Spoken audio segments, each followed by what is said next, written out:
Non, je pense que beaucoup ne donnaient pas la chance aux léopards de la RDC en venant ici. Il y a ceux qui disaient qu'on venait faire du tourisme.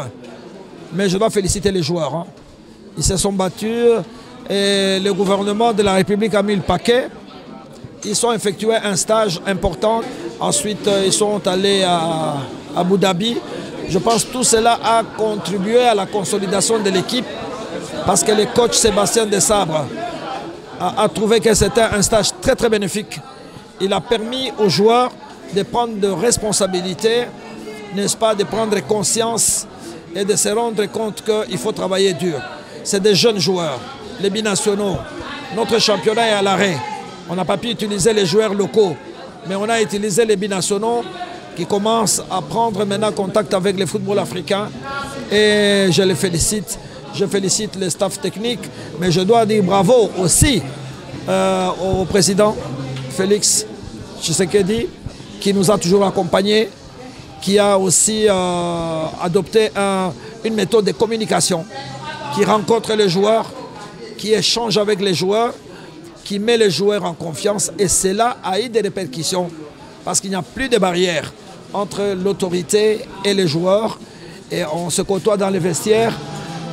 Les présidents les tapotent sur les épaules et ça met les joueurs en confiance. Je crois que tout ça, ça contribue justement à la réussite du retour des léopards à ce niveau de compétition. Mais l'essentiel, c'est que la RDC a marqué son nom, son retour, n'est-ce pas?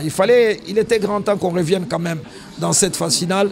Aujourd'hui, c'est tous les médias du monde qui vont parler de la République démocratique du Congo. Je pense que notre mission est à moitié réussie. Le prochain adversaire s'appelle l'Égypte. L'Égypte, les pharaons d'Égypte, nous rappelons. Vous vous rappelez Ndaye Mutumbula? C'était avec l'Égypte. Et au Caire où on a pris la coupe en 1974. Donc l'Égypte ne m'effraie pas du tout. C'est une équipe que nous connaissons. J'aurais bien voulu que Mohamed Salah soit là. S'il n'est pas blessé, il n'est pas là. C'est une Égypte diminuée. Mais j'aurais bien voulu rencontrer une Égypte au grand complet. Le football congolais va se produire comme il s'est toujours produit, dans la modestie, sans beaucoup de pression, sans précipitation. Les jeunes gens vont essayer de montrer notre visage et nous allons voir ces jours-là. C'est sur un seul match. N'oubliez pas, pendant 90 minutes, vous avez vu comment les favoris sont partis. L'Algérie est retournée à la maison, la Tunisie est partie, le Ghana est parti. Donc si l'Égypte vient en nous minimisant, il va retourner au Caire et nous allons continuer. Un petit mot par rapport à l'organisation de cette compétition. Super.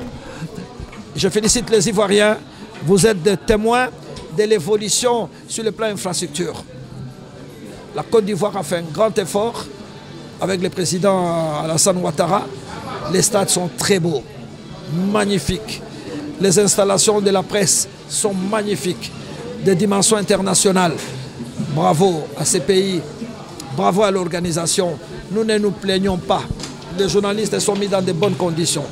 Les dirigeants n'en parlons même pas. La population est accueillante. Avec Akwaba qui veut dire la bienvenue, nous sommes bien en Côte d'Ivoire.